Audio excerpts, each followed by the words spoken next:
Anyway, coming up, we're going to discuss what all went down with John Mateer and Venmo here next on Locked On Sooners.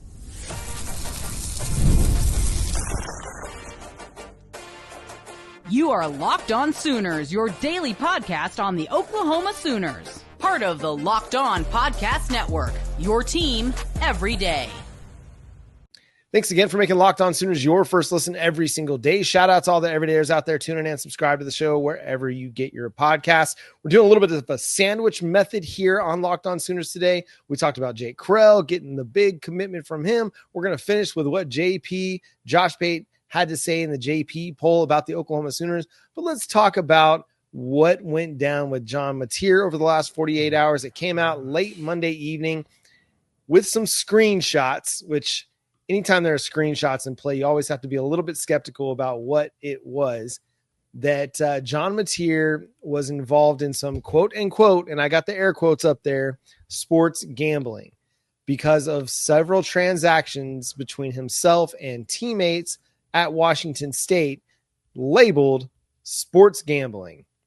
I'm sorry. Do we really think that, kids would really incriminate themselves like that? I mean, I know that John Mateer, when it happened, it was November of 2022.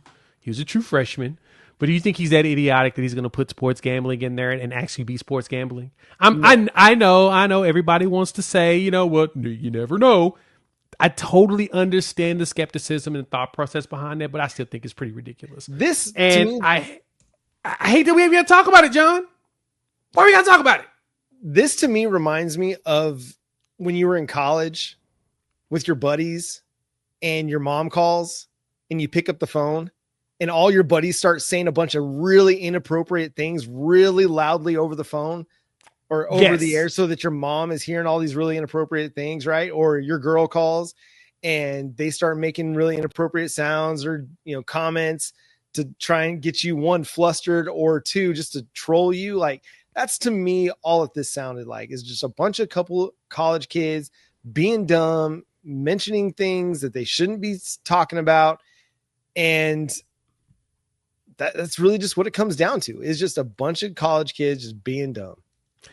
Yeah, that's exactly what I thought about it too. Is like, this is just guys being dumb, guys having fun, clowning. I mean, when you go further into it, before he went private on it, it was even more inappropriate stuff that you saw on there. We're not going to talk about that on here, but there was a bunch of that to go with it. It's just stuff that that 18-year-old boys would typically do. I mean, 17-year-old boys, 16-year-old boys, 19, 20. 40 doing dumb stuff on certain podcast networks. I've synced that before as well. Yes, at 40, I've seen 50-year-olds say some stuff and do some stuff in the most inappropriate ways. But hey, that is exactly what it was. It was just dumb, just being dumb guys. And he said it in his statement of, we were, being young dumb guys, and this is basically what it was. And it wasn't anything more than that. And I wasn't actually gambling or whatnot. And I know that it's illegal or it's frowned upon, blah, blah, blah. And, so basically I understand the seriousness of the matter, but recognize that taken out of context, those Venmo descriptions suggest otherwise. Yes, they do suggest otherwise. But we also know that people aren't that stupid. There's a level of stupidity we expect out of kids, but that right there is like your kid having your wallet in their hands and saying, no, I'm not taking your credit card, while taking your credit card out of No, they're not going to do that. They're going to sneak and put the wallet in a bad spot and forget where they were supposed to put it and have the card. That's how they get caught, because they put it in the wrong spot. Not with them standing in front of you saying, no, I'm not taking your credit card. Right. Let's think of it that way. It's just, you could tell it was just boys being dumb. Yeah. But I hate that it became a scandal online. Yeah. And it's one of those things that anytime anybody has something good happening, it doesn't take long for somebody to try and manipulate situations as well. I don't know if you all read the article. Dan Wetzel did a great piece, really sad piece over at ESPN about the ways athletes are being exploited right now online by scammers around the world in some really heinous, inappropriate ways. And it's a terrible story, but also one that everybody needs to read because of the impact that it had on one kid in particular. But when I'm watching all this go down with John Mateer online, that was the first thing that popped into my head. Is who even began to look at all this? And the person that, quote unquote, again, air quotes, broke the story isn't even a real person from a real account that doesn't even work where he said he worked. It was all this, to me, it all screamed of, we're going to try and make John Mateer look as terrible as possible. Because 2.5 weeks before a season in which he might contend for the Heisman, Oklahoma might contend for a playoff spot, and we want to throw a wrench into all of it, whether it's to try and exploit and get money out of the Mateer family, because it's been very well documented what he's getting paid through an NIL relationship with the University of Oklahoma, or it's to sabotage Oklahoma's season. And listen, whether these transactions were sports gambling or not, why did they come to light August 12 of 2025 and not before?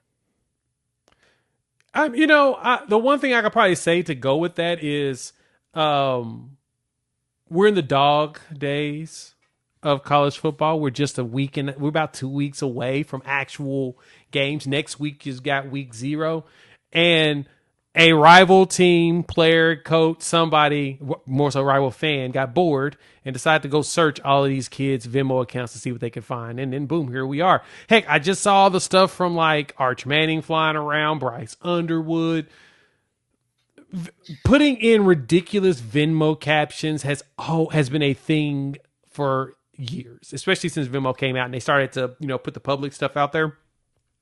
People have been putting ridiculous stuff on there for a while. And so that's kind of expected from kids to put something stupid out there. And unfortunately, it's one of those that now, like I said, that they're now going to be completely watched. And people went around and started searching all these players. And it's just funny now. Moneyline Mateer is the name. You're going to call him that. But John, I don't know if you realize this. The last quarterback at Oklahoma that had to put out a statement for doing something inappropriate was Baker Mayfield in that Kansas game. He had the little note app deals similar to what John Mateer put out there. Then the man walked out there and won the Heisman. Can we get the same? Maybe, possibly. I don't know. And the University of Oklahoma almost acted like this was not a big deal as well. Like they said, hey, listen, we treat sports gambling seriously. We run everybody through continuing education on sports gambling. The NCAA has not informed us of any investigations into the University of Oklahoma or any sports gambling. Pretty much a strong, everybody just move on. This is ridiculous that we even have to talk about it. And yeah, again, this is not the same as what happened up with Iowa and Iowa State, where a lot of those guys were actually betting on games they were involved in. Very, very different story than what we're dealing with here. It's time to move on. Again, 2.5 weeks until the regular season. It's happening so fast. And I know a lot of you wondered why we didn't discuss this on our Tuesday episode. And part of it was we wanted to see more information come out so that we can respectfully and reasonably discuss what went down. We didn't want to jump the gun on anything and, overreact to some screenshots that got posted on X. Not gonna lie, I didn't think it was gonna actually go any further than where it's at now.